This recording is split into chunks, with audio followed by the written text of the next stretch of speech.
Quand j'étais petite, j'avais besoin d'un bruit bizarre ou alors d'une chute pour me faire rigoler. C'était simple, instinctif. Maintenant j'ai grandi et c'est pas la même chose. J'ai besoin de quelque chose de plus subtil, avec de l'ironie et parfois même des fois de noirceur.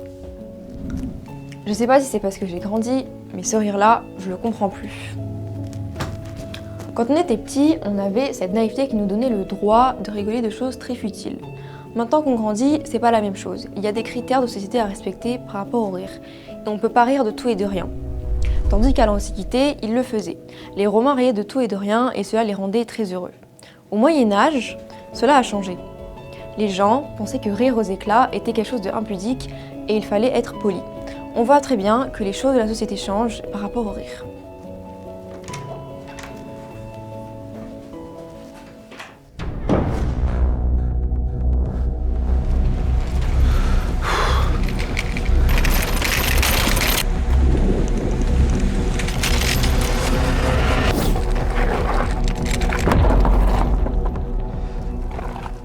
Ah.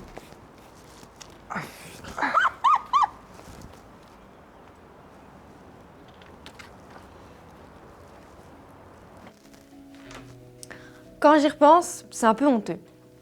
Ce rire est inexplicable socialement, mais il surgit malgré toi. Le pire, c'est que souvent, tu rigoles pas de la personne, mais de la situation. Ce qui est absurde, c'est le timing, la pression, du coup, au lieu de pleurer, tu rigoles. Mais le plus important, c'est d'en parler. Marchons, marchons, qu'un sang impur abreuve nos sillons. En cette journée du 6 mai, la France se souvient. Nous nous souvenons des soldats morts sur les champs de bataille, des civils, des résistants, les soldats de l'ombre. Nous affirmons notre volonté de fraternité, de paix et de mémoire. Je vous invite à vous recueillir dans le respect, le silence et la dignité à la suite de cette liste de soldats morts pour la France. Jean Dupuis, Daniel Lefebvre, Mort pour la France, Marcel Moreau, mort pour la France, Justin Gay, mort pour la France, André Un peu de Lefebvre, tenue, mademoiselle. Louis Garnier, mort pour la France, Henri Delatour, mort pour la France. Vous voyez ce rire? Typique de la maladresse humaine. Sauf que le problème, c'est que quand il est là, il nous saoule et on peut pas le contrôler. Le souci maintenant, c'est que c'est vu comme quelque chose de gênant, alors que c'est juste une émotion qu'on n'arrive pas forcément à exprimer.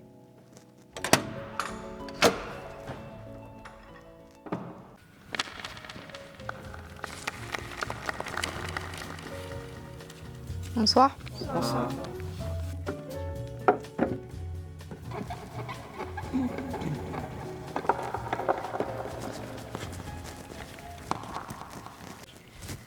Je suis très contente d'être ici.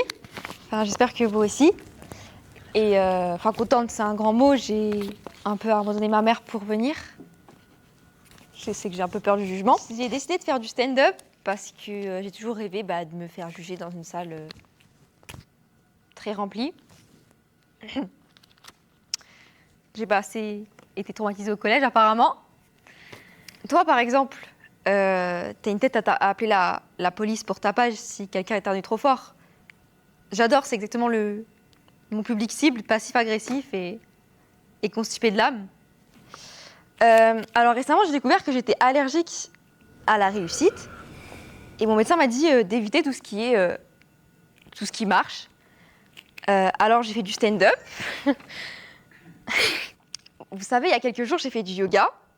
Et mon entraîneuse a commencé à me dire ma posture du guerrier. Et j'ai dit, c'est moi sur FIFA, ça. Mais elle parlait pas d'un guerrier avec une manette. Elle voulait que je tende les bras et les jambes. Je vais vous montrer.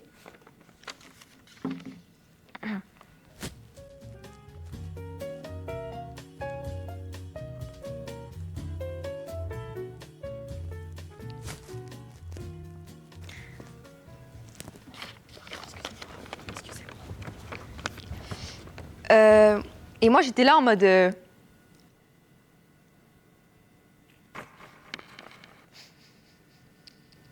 Ah, attention, le yoga, c'est traître. Hein. Tu crois que tu vas te détendre et tu finis en train de suer comme si tu venais de négocier ton loyer avec ton proprio. Et t'as mal partout et à la fin, tu te dis merci. Bon, bah, je crois qu'il est temps pour moi de vous laisser.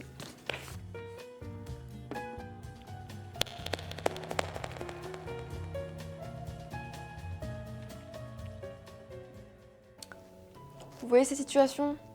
On l'a tous déjà vécu. Faites pas les innocents. C'est un peu un phénomène étrange dans lequel on fait semblant de rire pour se faire intégrer alors que le rire il sonne très faux. Sauf que faire semblant de rire, c'est comme au théâtre et dans la vraie vie, le public, c'est nous.